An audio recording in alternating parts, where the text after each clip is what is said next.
If you haven't already checked out part 1 of the reflector type in human design, you can do that now. But if not, let's get started and talk about the reflector type in human design and their unique strategy that is based on the transits of the moon.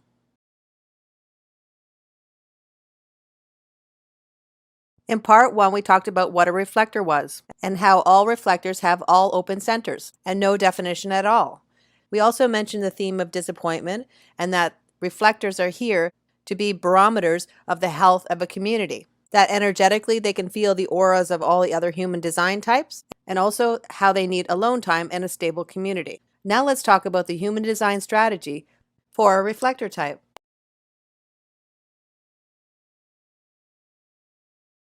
And what is your human design strategy? Strategy comes from your type, and it's the most important knowledge offered by human design. It gives information about how to operate in the world, it aids you in making the right decisions for yourself, and it also helps in recognizing when you're on the right path in your life. If there's anything that's true about human design, is that even Ra Uru, who would be considered the father of human design and the human design system, always said that what we're supposed to do with human design is experiment with what works. Because just like anything else in life, there is no one size that fits all. So to find out what's best for us, we need to experiment. So if you're interested in experimenting and finding out more about the strategy for a reflector, then you can keep listening as we find out more about the strategy for a reflector in human design. The one thing that's the same for all human design types except for the manifestor is that there is a waiting period, and the reflector has the longest waiting period of all, because based on their human design strategy, they need to wait for a full lunar cycle to make any big decisions in their lives.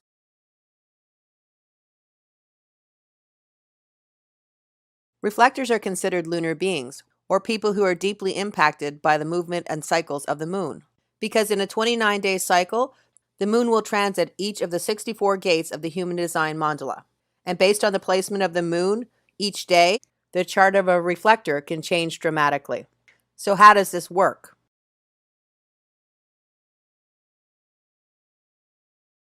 So if we look at the chart of Teal Swan, who is a writer and public speaker on spirituality, psychology, and metaphysics, we can see that she's a reflector, because we know that as a reflector, all centers will be open with no defined centers. We can also see that her body graph is specific to her, based on the time of birth, the day of birth, and the place of birth. And what that means is that she has defined gates.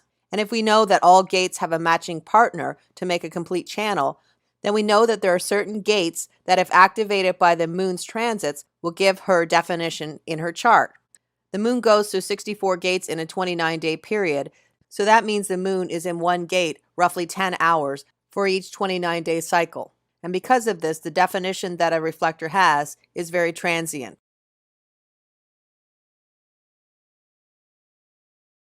And one more thing about a reflector's cycle and the 29-day transit and waiting for clarity on big opportunities, the cycle can begin the first day that the opportunity is presented to the reflector, or as soon as they know that they want to do something. Then they can start their 29-day cycle and then cycle through all the different gates, and then they can find the clarity that they need. So that means that they could be starting at different times when the moon is in different parts of the mandala, but it doesn't really matter as long as they make a complete circle and transit through all the different gates, and they know afterwards about the clarity of the decision if it's good or not for them.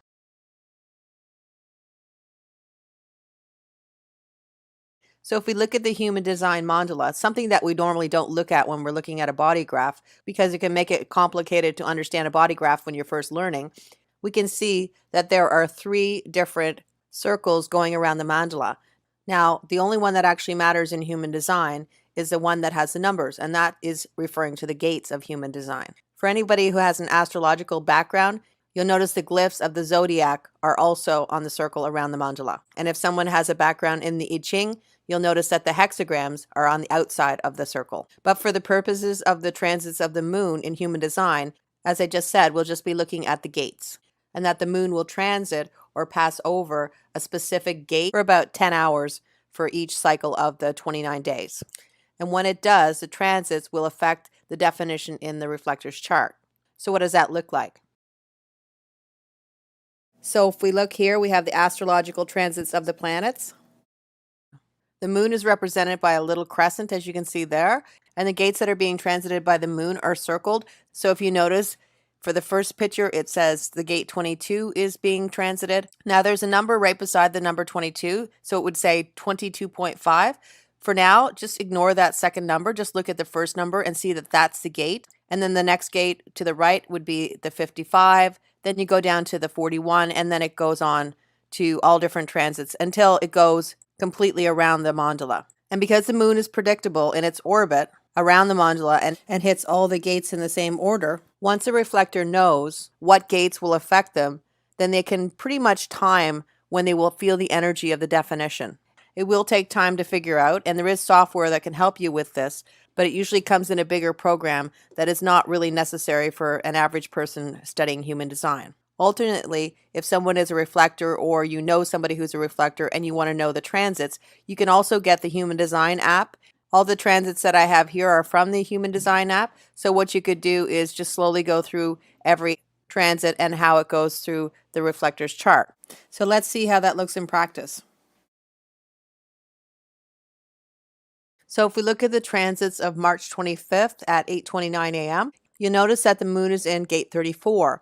Now, gate 34 will impact Teal Swan's chart because she has a gate 10. And together that would make up the channel 3410. And it will also give definition to the identity center and also the sacral center. So by having the sacral center defined for that time, she might be able to actually get more done in the day because she has the energy of a defined sacral for at least 10 hours based on whenever it starts. The transit also defines the identity, but usually the defined sacral will have a bigger impact than the defined identity in an actual physical manifestation.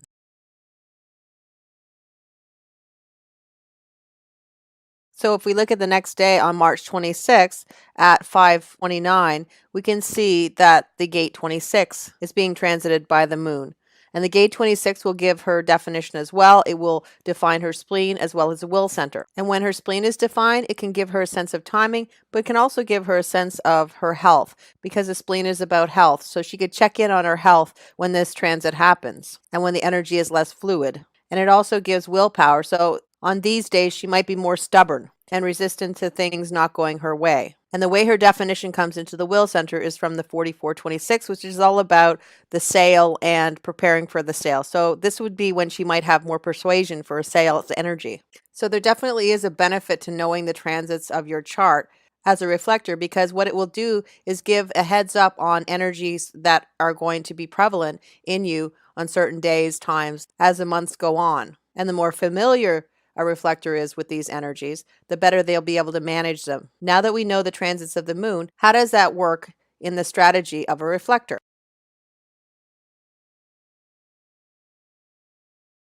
So if we're still using Teal Swan as an example, and she's been given an opportunity to do a public speaking event, and in that moment, it feels like it's a good thing for her, but a couple transits later of the moon and it doesn't feel so good. So the concept of going through the whole 29 days is that she will go through all the definition that she gets through her body graph based on the transits of the moon. And with all the definition that she gets, she'll decide if that opportunity is something that she wants to do.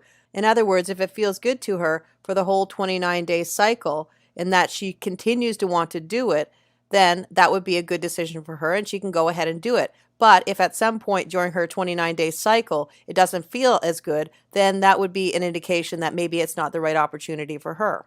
It's very similar to an emotional wave in that she's feeling her way through it, but it's not just the emotional wave. It's all the different centers that are going to be defined based on her body graph. And based on her body graph, all centers will be defined except for the head center from the transits of the moon. So yes, it is a complicated strategy for a reflector, and also one that can be a little bit tough to maneuver in the world that we live in because nobody wants anybody to take that much time to make a decision. And so it can happen that a reflector will make a decision that they don't feel comfortable with or they're not as happy with after the fact, but they're tied into it and they can't really get out of it. So although the strategy for a reflector is to wait the 29-day cycle, they have to do what feels right for them. And that's where the experimenting comes into play, and they can experiment with how it fits into their life. But if there's anything that they can get out of the 29-day cycle, is how their energy works and how they can make it work the best for them. So it's really beneficial for a reflector to know their 29-day cycle.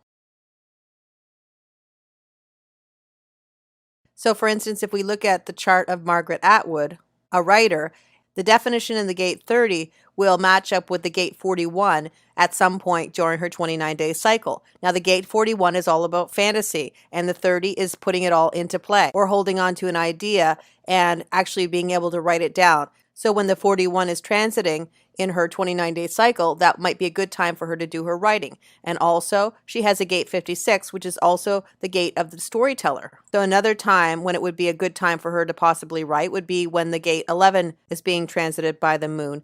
And that way she can take the ideas from her ajna and bring them together with the 56, which is to the throat, so then she can start to manifest the stories that she has in her head. Of course, there's much more to say about her chart and how the transits might affect her, but for now, seeing the transits in play is all we need to know. So you can see that a reflector's job in the community is extremely important and can really aid in identifying issues within a community. And when we know that there is incohesiveness in a group, then it's easier for us to identify the problems and to try and remedy them. By having a reflector's contribution, life gets better for both the reflector as well as their community. But this can only happen if a reflector knows their energy and is able to use it in the best way possible. And it can only happen when they are given the time to understand themselves. And when they do, the benefits are immeasurable.